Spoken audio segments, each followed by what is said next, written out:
Okay, so hello, we're back. This is a kind of PowerShell SQL mix.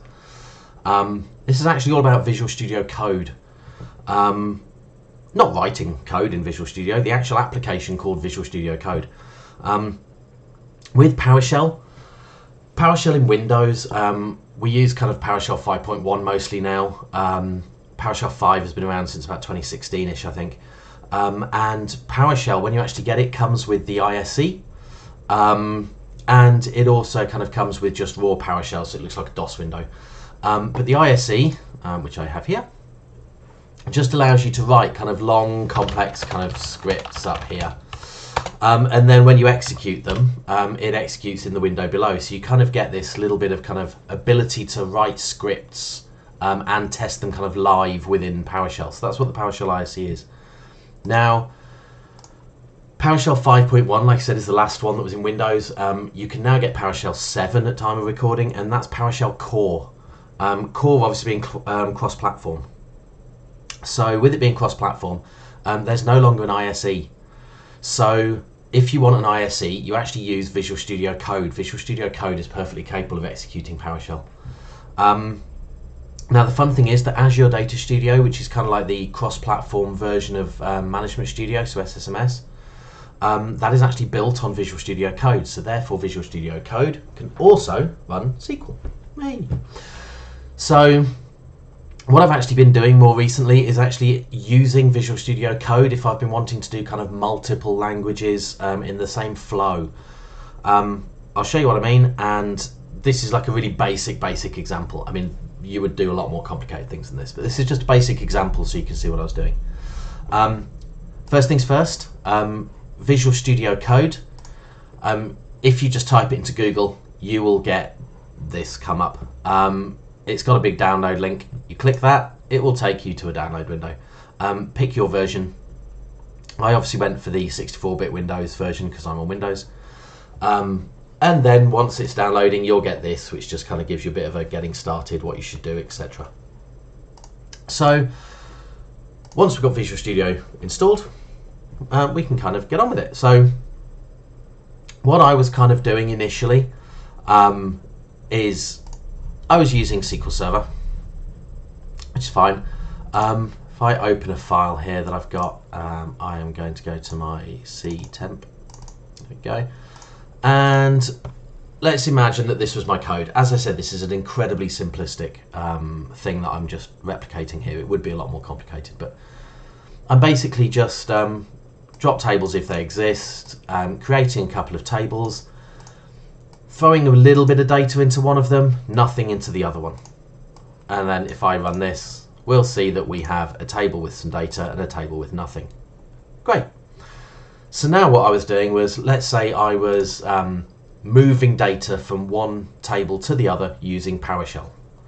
So I can go over to PowerShell, I can then open my Visual Studio Code PS1, and I've got a very simple script.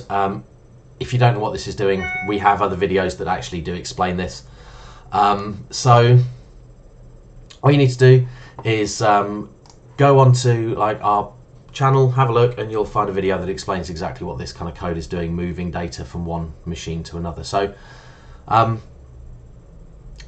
all this does is, if I run this, it will say data move complete, and it's basically just moved the data from this table into this table. So if I now open my other script here, so if I open my other file, there we go, and just run this, you'll now see that we actually have data in both tables. So that's worked. This now isn't the easiest to work with, because if we want to edit this bit of code and say, okay, actually I want this to do something slightly different, you edit this, you go, okay, now I've edited this, where's PowerShell gone? Okay, PowerShell's over here, open this, okay, now run this again, okay, great, now go back here, now go to this window, now do this. It gets quite kind of flicky between windows. And as I said, this is a simple example, but it's just kind of a flow where you might build something in SQL, run some PowerShell, do something else in SQL. You're kind of flicking between applications, so it gets a bit annoying. So, Visual Studio Code. Visual Studio Code, I've got it in dark mode. I quite like this in dark mode. So natively, this isn't going to do exactly what we want off the bat, but it's not exactly a problem to get it working. So over on the left, we have this little button here called extensions. And if we just go into extensions, you can see there's a whole ream of popular extensions. Whether they're popular for you is a different matter. But what I'm going to do here is I'm just going to type in SQL Server and install that. You can see it's the one at the top. And it's just going to install SQL Server. And then I'm just going to type in PowerShell.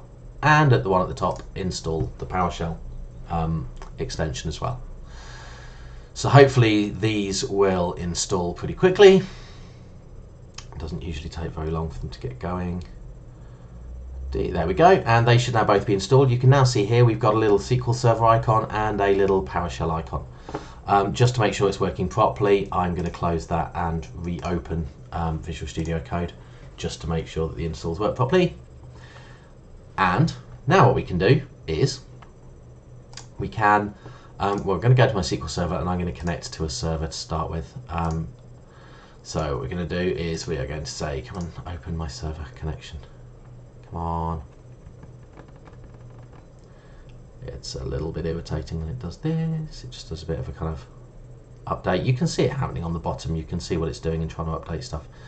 So hopefully if I now do add, there we go. Now up here you get a little guide. So what's my instance? Mine's called MyStabbing.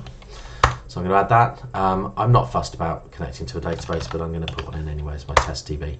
Authentication type, integrated, and I'm not fussed about naming it. So what you now get is we get our server up here, and you can see it kind of looks very much like Management Studio. So we can live with that. Now, what I can then do, obviously, is I can open a file.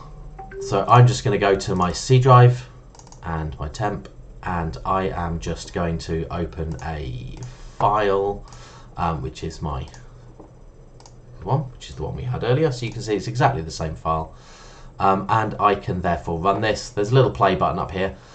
It is possible to, under File Preferences, you can go to Settings, and I'm just going to go Execute. And what you should be able to do is you should, I have clicked completely the wrong thing. I wanted keyboard shortcuts. Execute. And then you've got MS SQL execute query. Click that, press F5 because I want it to be F5, hit enter, and it will switch the key binding to F5. So now when I'm in this window, I can just go back to my usual hitting F5. It requests which server I want to connect to. That's fine. And it will then execute my code. And you can see it puts the results over here. Little bit irritating. You can have them put down at the bottom again. Just drag your extension down to the bottom and it will some way somehow la la la la la la la. Oh, it's frustrating when it does this. Okay, no text, right, run Visual Studio Code, results down the bottom, please, if you don't mind. There we go. Okay, so that's more of a faff than I wanted. But you can see we've got results. Now looks a little bit similar to kind of Management Studio-esque. We've got our results in place. Now, the kind of key bit and the fun bit, which is what I wanted to get it to do, is now we also have the option here of PowerShell. So what I can actually do is I can actually from here just go again, open file, pick out my PowerShell, open that, and it automatically recognizes that this is PowerShell. So what I can actually now do is just execute this in here. So again, hit F5, and you can see it actually executed my PowerShell. Okay, so it's got the data move complete, it's done. So if I kind of lower this slightly, if I now was to reopen my other file, my SQL2, here you go, I can run this with F5, and now what you'll see is we get the results in the results pane down here, and you can see that it's now actually moved my data. Now you can kind of see quite obviously there are issues using Visual Studio Code when you're first setting it up. I've ironed all of these out in my main one. This is my demo box where I've literally just installed it, so it's kind of the vanilla version.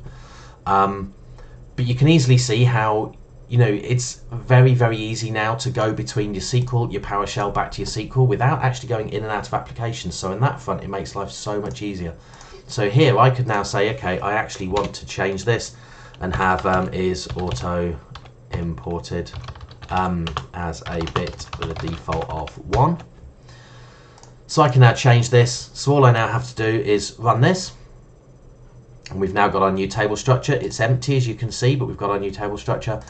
Go to the Visual Studio Code, rerun the Visual Studio Code, go to my next SQL script, run that, and you'll actually see that it has worked perfectly. I've now got my new column with the new data. So instead of having to flick from application to application, and like I said, if you've got a complicated flow where you might be using SQL, then PowerShell, then SQL, then something else, then PowerShell again, then back to SQL, actually having them just open on your window in a nice flow is actually a really good way of coding. It's really clean, it's really easy. All the IntelliSense works. So if I kind of start doing create table, you'll see that we'll actually get all the IntelliSense working.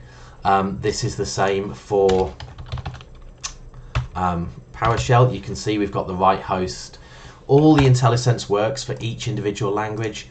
So yeah, so this was basically it. Once you've got kind of these little where you want the results to be placed, the little pop-ups that say, are you definitely up to date with the latest version of the extension, etc. Once they're all kind of done and ironed out, this becomes such a nice clean way of coding. So I thought I'd just kind of bring it to people's attention in case anyone doesn't use it. Just as an alternative, like I said, to kind of flicking between different types. So you'd have to kind of go here, like I said, go back to the ISE, then go back to SQL, then make sure you've got the right window open. And if you've got a complicated flow, this is just so much nicer. So basically that was it. It was just a quick introduction to Visual Studio Code when kind of using SQL in conjunction with PowerShell, etc. Just to kind of put everything under one roof. So I'd advise just go and play.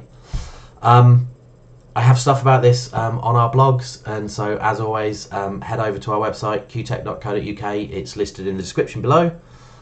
We've got blogs about this, and obviously you can go through our channel looking for other videos about other stuff, such as what this code is doing and how, etc. So that's it. Thank you, and bye.